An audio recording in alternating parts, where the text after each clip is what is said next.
4th down and 31. This is just a jump ball now, so who do you have that can go up there and get it? Milroe stands in. He throws into the end zone. He caught it. It's caught. Touchdown, Alabama. Unbelievable. With 32 seconds to go. Unreal. But it was just a great throw by Jalen.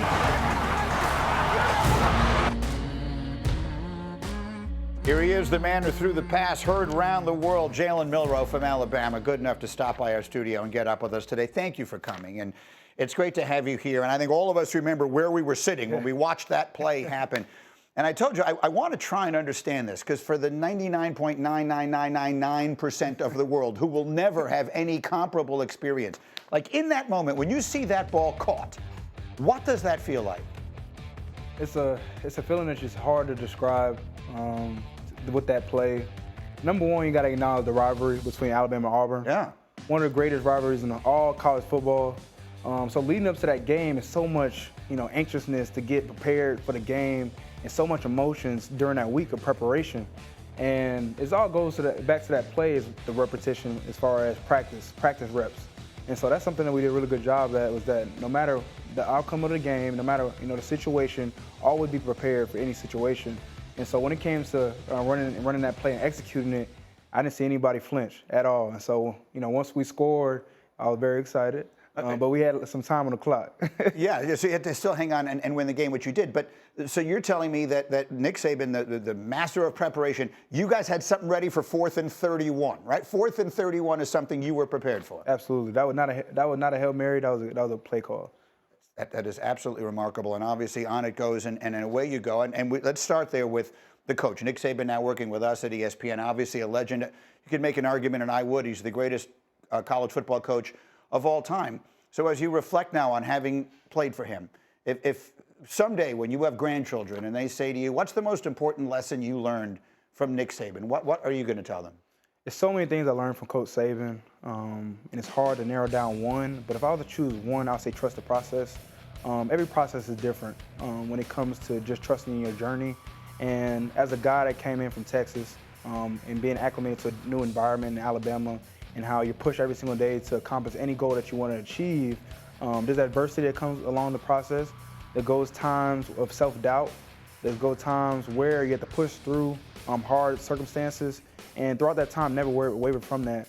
And it comes from a leader in Coach Saban pushing you each and every day to be the best you. And that's very important. Just trying to go 1-0 each and every day and just trying to attack the day at hand. And it's all about trusting the process. Well, that is such a good message, because I think a lot of people, and this applies to things besides sports, they look at a goal and they start by thinking about the goal. Mm-hmm. And Nick has always preached, I've heard him say it a million times, no, let's start by working on today. Absolutely. And by the time we get to the end, then the goal takes care of itself. Absolutely. And it's all about sacrificing everything now to get everything you want in your future.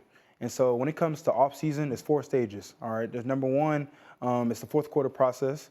That's our first opportunity as a team to go through adversity as a group, and just our conditioning period is fighting through those battles.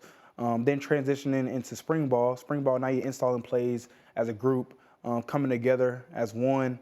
Then summer 1, then summer 2.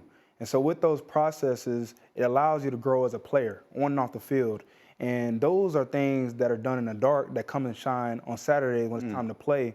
And so with that, it's all about reps and repetition, and just growing in your confidence.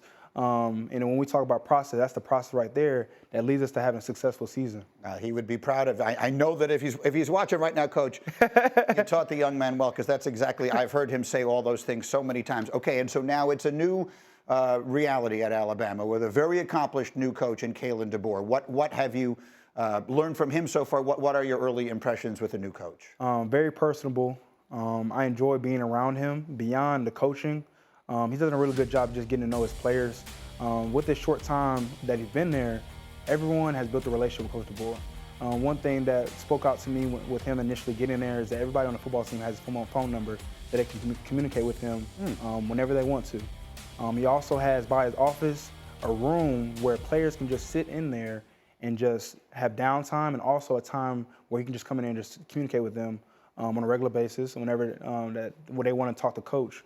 So that's been awesome. And then as far as me, as a quarterback, he's offensive-minded, pushing me each and every day to be the best quarterback in the country, which is something that is outstanding as far as development and getting to wherever I want to go. playing in this field, which is great. And then as far as a team, it's very different coaching styles as far as Coach Saban and Coach DeBoer. But one thing that is consistent and a constant theme is that they're going to push us to be successful. And so we're all confident in Coach DeBoer, and we're just excited for what the future holds. He was in the college football playoff last year, as were you and Alabama, and so we'll see how it goes forward. It's a new world now, of course, of college football. As you know, I've said many times, no sport has ever gone through more change in one off season than college football has gone through now with the new conferences. You guys have Texas and Oklahoma, right, all the things, and in particular the 12-team playoff. How, if at all, does that change the way you approach a season, this new playoff system? I think for us as a team, it's all about setting short-term goals and long-term goals. And to achieve those goals, you have to take care of right now and push each other to be the best us each and every day that we have an opportunity to grow as a football team, so that whenever the time comes to go and attack a day as far as approaching preparation for our opponent, it's all about the preparation in the offseason that's going to catapult us to get there.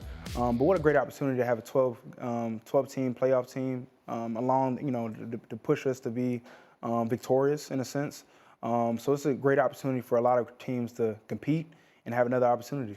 Because I have a son who's almost exactly your age. And last week, when this new college football video game came out, this was like the biggest thing that has happened to him in a very long time. How big a deal is this for you? Have you been playing? What are your thoughts? So I grew up playing the game on Xbox, and me and my brother used to compete every day. After we get done with our day, we'll go upstairs and go play the game. And so it was a game that allowed us to bond together. So now transitioning, now having the new game is awesome. Just to see my childhood now be back, and then also for us as a football team, this is how we are able to bond. So us in Tuscaloosa, this is our opportunity to be together, play the video game. I'm very thankful for NCAA dropping the game because a lot of people are excited. So it's just a great opportunity for a lot of people. Always you? Do you always play as you? Yeah.